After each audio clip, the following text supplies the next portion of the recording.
Hello everyone. Indonesia is at war. Not with any other country, but with our own government.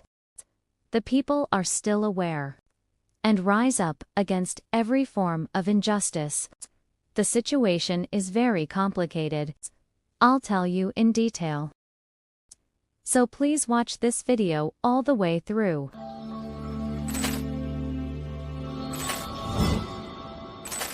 A wave of protests arose in Jakarta and many areas in Indonesia since the 25th of August, 2025. The cause came from many government policies that burdened the people and missed the target. In addition, the showy attitude of power by the political class was also a cause. Moreover, after an online motorcycle taxi driver named Affan Kereniawan died because he was run over by a police car on the night of the 28th of August, 2025. This incident caused the unrest to spread to many areas in Jakarta. There were many injured and dead from this protest. The police behaved increasingly violently and chaotically, while the Indonesian people demanded justice even more. You should already know that. What the quality of Indonesian police is like, which I have already explained in this video. So what is the spark of this turmoil? As I am a true Indonesian, I will explain to you myself. Amid the poverty figures that keep rising continuously, the Indonesian government instead oppresses the people by increasing many kinds of taxes that the people must pay. Sri Mulyani, the Minister of Finance, said that paying taxes is like performing duty, by taking part of one's assets to pay as zakat and warak, according to Islamic principles.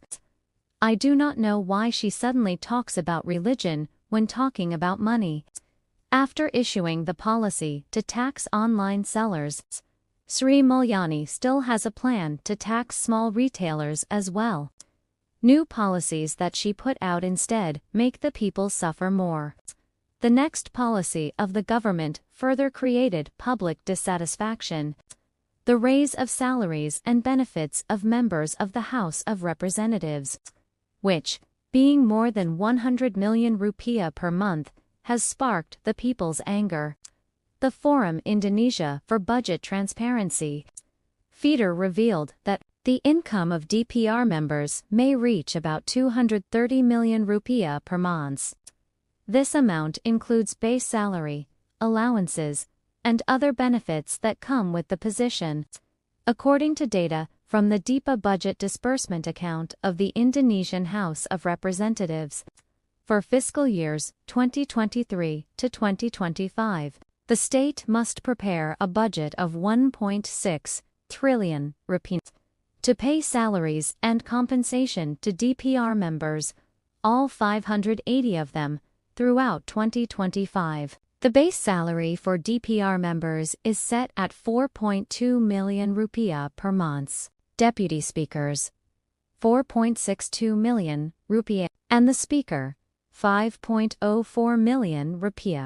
In addition to the base salary, there are also various welfare and allowances of DPR members that have increased, which may reach 100 to 230 million rupiah per month, with additional benefits. In addition, DPR members have benefits and pensions under relevant regulations, which society is questioning during these protests. It is clear that the enormous income of DPR members of Indonesia does not correspond to their performance at all. After that, most Indonesians came out to call for abolishing the DPR because it is seen as useless and merely a waste of the national budget, instead of easing the people's anger. Ahmad Sahroni, a member of the House of Representatives from the Nasdem party, came out to express harsh opinions regarding the proposal to abolish the DPR. Sahroni stated that the statements about abolishing the DPR were foolish acts. Catat nih, orang yang cuman mental bilang bubarin DPR, itulah orang dunia. As a result of these words, Ahmad Saroni was removed from the position of Deputy Chair of Commission 3 of the Indonesian House of Representatives. Later, there was a video of a DPR member who was happily dancing, as if having no empathy for the people's hardships at all.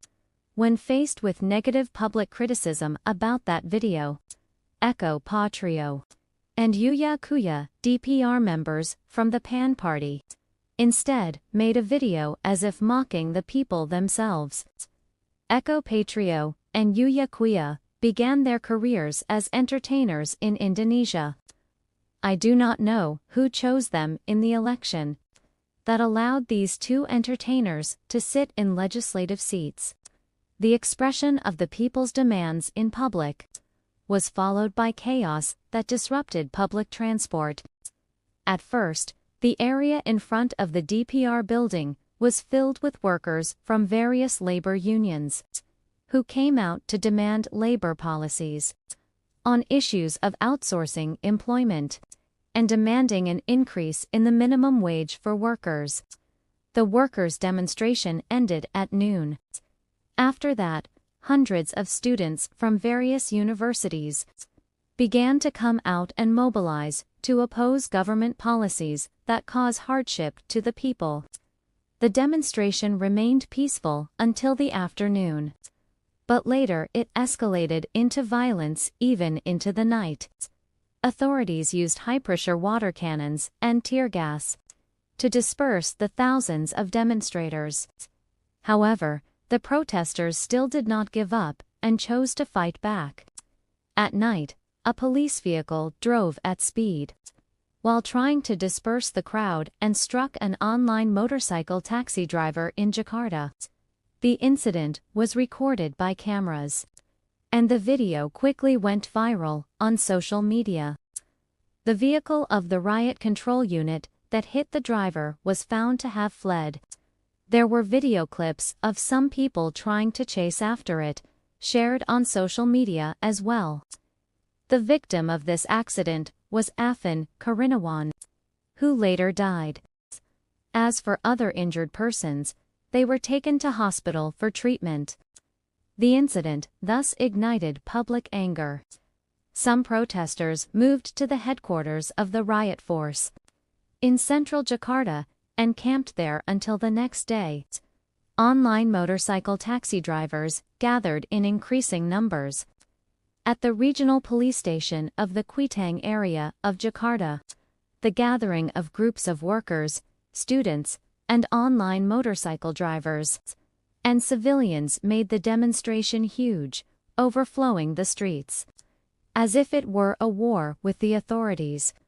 The violence of the police and security forces grew more brutal to suppress the protests. Tear gas was fired, high-pressure water cannons were brought into use, and bullets were fired at the protesters. Blood splattered and screams rang out everywhere. Videos were shared showing that some agitators deliberately destroyed and burned public facilities. There was suspicion that some of these provocateurs might have been police themselves, disguised as protesters. The role of these provocateurs is to incite conflict, chaos, or anarchic acts, which distort from the original goals of the assembly. There were injured and dead on both the protesters' side and the police side. The protests did not occur only in the capital, Jakarta, but also spread to other cities, such as Bandung, Surabaya, Makassar, and Medan. And where are all the DPR members? While the people are marching out on the streets to show their demands, amid the student demonstrations that began to heat up. In front of the DPR building, the Speaker of Indonesia, Puan Maharani, was instead enjoying playing paddle, which was posted through her own personal Instagram account. There were images and social media chatter that Ahmad Saroni was waiting for a flight at the airport, amid speculation that he might travel to Singapore during the mass protests. At the same time, Eko Patrio, a DPR member who is also an entertainer, was suspected of enjoying a trip in China. Amid the large protests against the DPR members' welfare and housing allowance, heavily criticized, which led to calls to dissolve the parliament or abolish DPR members' benefits. This news further angered the public, until Ahmad Saroni's house was stormed by demonstrators, and stones were thrown at it. Not only that, they also looted everything inside the house. However, Ahmad Saroni was not at that house. People grabbed everything they could find. Some even went so far as to use the house's swimming pool.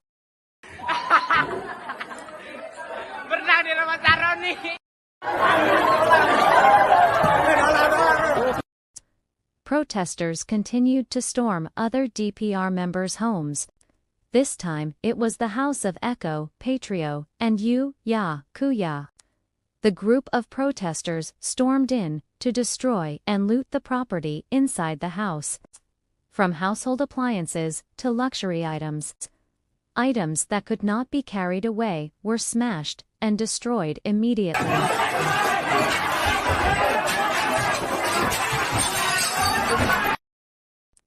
However, many netizens suspect that the looting of Eko Patrio's house may have been staged, since the furniture inside was not heavily damaged by the protesters, because it is possible that these two DPR members might have hired a group of people to move the belongings in the house elsewhere, but it's not certain.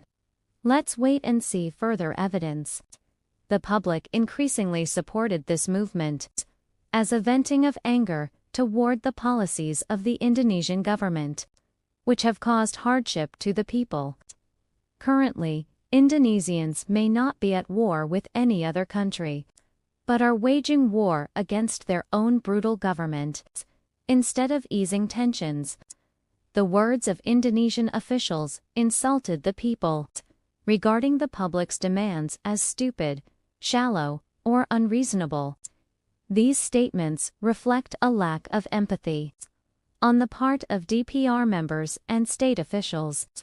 Academically, this kind of behavior can be called a deterioration of the quality of democracy. We remain deeply concerned by reports of journalists being arrested and assaulted by police, and of police attacking medical aid centers at protest sites.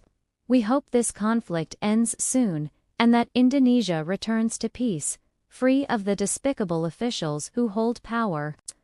Latest reports say that on Monday night, September 1st, police raided 2 universities in Bandung Halpers and Unsbaldist by medical aid centers operating on campus. Officers fired rubber bullets and tear gas at both sites, sending many students fleeing into the campuses for safety. We hope all students are safe. This is what I can tell for now. Maybe I'll talk about the latest news if I get the chance. I hope I'll be safe after sharing this. Thank you.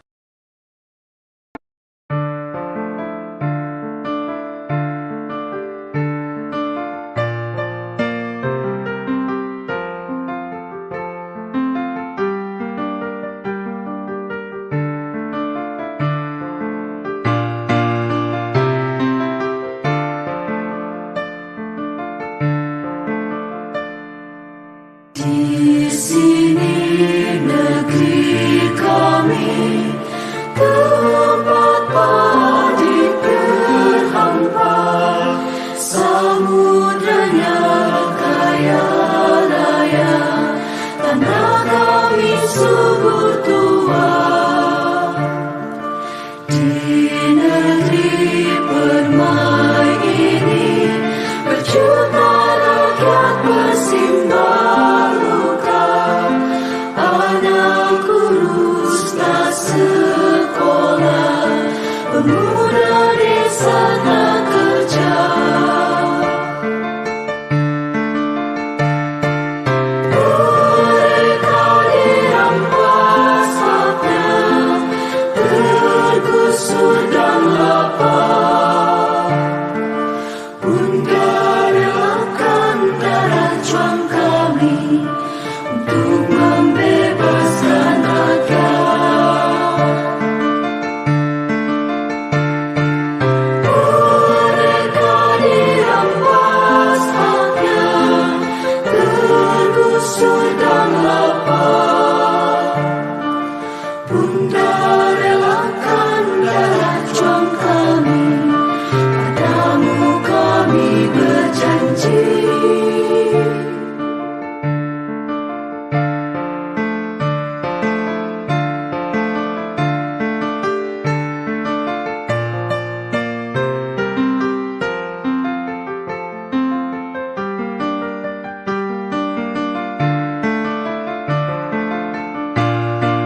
Indonesia.